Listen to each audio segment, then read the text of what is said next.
Kenapa casting tak lepas-lepas? Ayuh kita nyah cemar dengan tekan satu button subscribe. Okay, bersama saya lagi Mr. Don. Okay, pada yang tak subscribe dari saya punya channel, boleh subscribe dekat YouTube. Boleh cari Nyah Cemar di Facebook, di Instagram. Boleh cari saya, okay, Sak Don. Alright, hari ni topik kita adalah kenapa casting tak lepas-lepas. Kenapa bila kita pergi casting ni kita susah nak dapat, walaupun dah banyak kali kita pergi casting. Walaupun kita rasa watak tu sesuai dengan aku ni, macam muka aku, watak Ibrahim ni dia punya ciri-ciri dia macam aku, macam karakter aku. Tapi kita tak dapat. Bila kita tengok di akhir result dia, kita tak dipanggil pun, lala orang lain yang berlakon. Okey, saya nak ceritakan tentang saya bergerak sebagai casting director, talent coordinator. Siapa yang berminat boleh call saya untuk sebarang orang kata servis. Okey, kenapa kita pergi casting susah nak dapat, nak mencari satu karakter tu yang bersesuaian dengan kriteria yang diorang dah tetapkan. Contoh dia, mungkin cerita tu tajuk dia Merah-Merah Delima.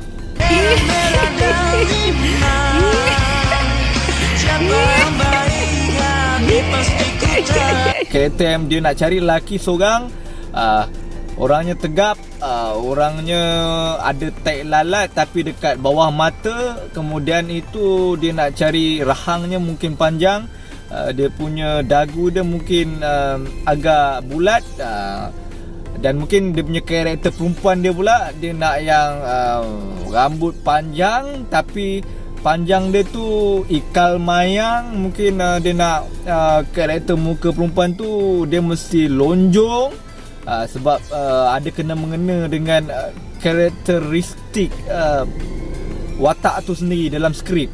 Faham tak? Jadi disebabkan itulah bila kita pergi casting, kita rasa aku dah pergi banyak kali lah cuba karakter yang company tu nak, tapi tak dapat. Mungkin kriteria yang company tu nak dalam skrip tidak ada pada kita. Contohnya kalau lelaki tu kata tak lalat bawah mata kan, mungkin kita tak ada tak lalat bawah mata. Mungkin kita ada tak lalat bawah mata, tapi tak lalat bawah mata kita tak seperti mana diameter yang diinginkan oleh skrip. Mungkin dia nak diameternya mungkin berapa inci kan. So kita tak ada. Mungkin kita ada tapi kita punya diameter 3 inci, something. Mungkin. Dan lepas tu kita rasa kita dah pergi dah, kita dah tegap, tapi kita tak ada dagu yang bulat yang sesuai dengan karakter tu.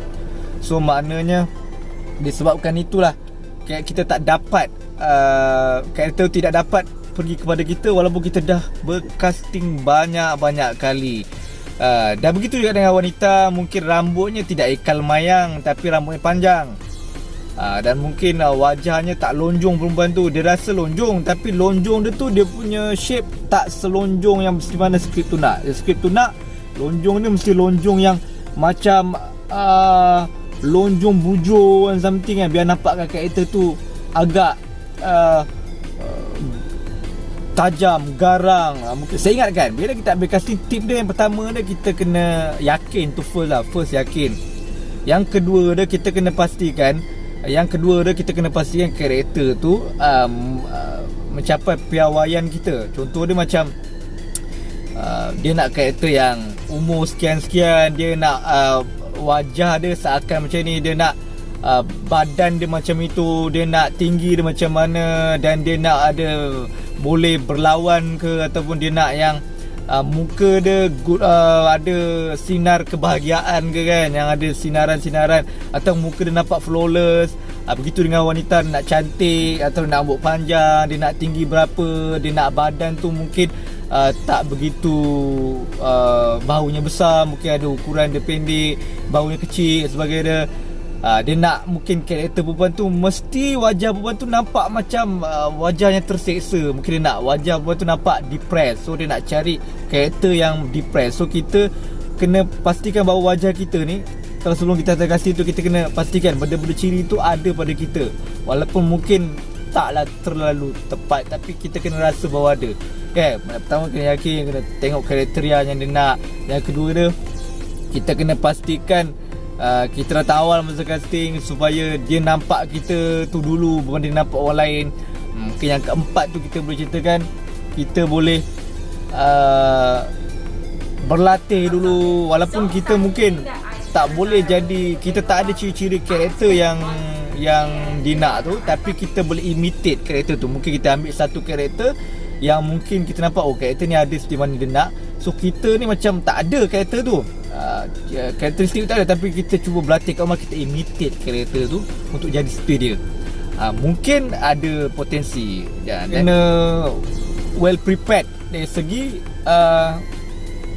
dah tahu dah nak buat apa. Biasa kalau casting dah tentu-tentulah dia akan bagi skrip. Pastinya dia akan bagi skrip dan mungkin empat emosi dia akan suruh buat: marah, sedih, takut, gembira kan. So kita kena refer pada skrip yang dia bagi. Mungkin satu monolog pendek, lepas tu kita kena buat emosi tu dalam empat emosi tu dalam skrip tu. Nak tengok macam mana kita boleh act and react dalam tu. Ataupun ada setengah production tak ada skrip pun dia bagi, so kita terus on dalam casting dia tu.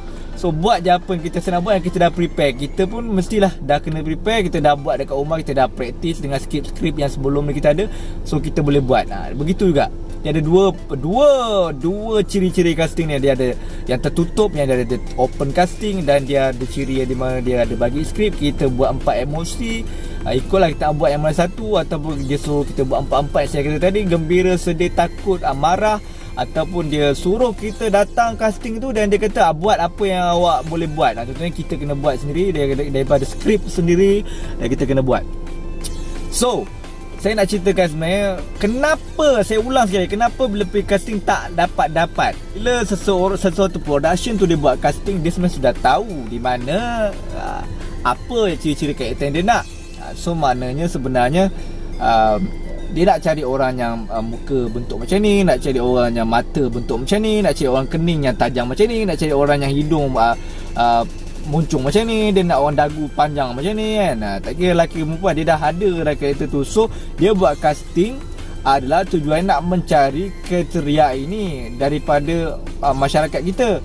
So maknanya siapa kita ni sebagai orang yang pergi casting, bila kita dah tahu kita tak ada kriteria tu, kita pergi, memang sah-sah kita akan dapat. Itu satu.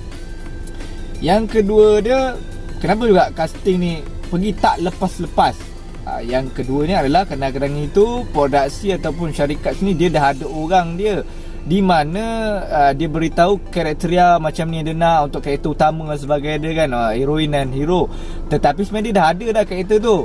Cuma kan dia buat casting tu nak bagi orang tertarik untuk datang, dan orang-orang yang datang tu sebenarnya dia nak jadikan sebagai pelakon tambahan saja sebenarnya, ataupun extra. So bila dia buat mencari pelakon utama dan sebagainya, mungkin karakter orang-orang masyarakat kita berminat untuk datang. So ramai datang nak jadi hero kan, heroin kan. Tapi sebenarnya dia dah tahu dah, orang-orang yang datang ni sebenarnya untuk aku jadikan extra. Untuk filem aku akan datang, drama aku akan datang. So senang lah bila diorang ni dah datang, isi borang semua dah ada data, gambar semua, senang kita nak panggil. Itu yang keduanya. Yang ketiga dia, kenapa aku pergi casting tak lepas-lepas, aku dah pergi 10 kali 20 kali. Dah tentulah tak ada rezeki lagi bro sis, tak ada rezeki lagi. Itu sebenarnya. So ini perkongsian minimal daripada saya. Apa yang saya cerita tadi, itu berlaku saya sebagai casting director, talent coordinator. Saya bergerak bersendirian. So kalau ada yang orang nak servis saya, boleh call saya, boleh call nombor saya Mr. Don. Instagram saya ada, Facebook saya ada, YouTube channel saya ada. Boleh subscribe, boleh follow saya. So kenapa casting tak lepas-lepas? Bukan kerana salah kita, tetapi kita, kenapa casting kita tak lepas-lepas lah? Manalah aku tahu. Dah dia tak nak terima korang, aku terima. Tapi yang awet je lah. Okay bye, saya Mr. Don, bukan Donkey bro. Percaya.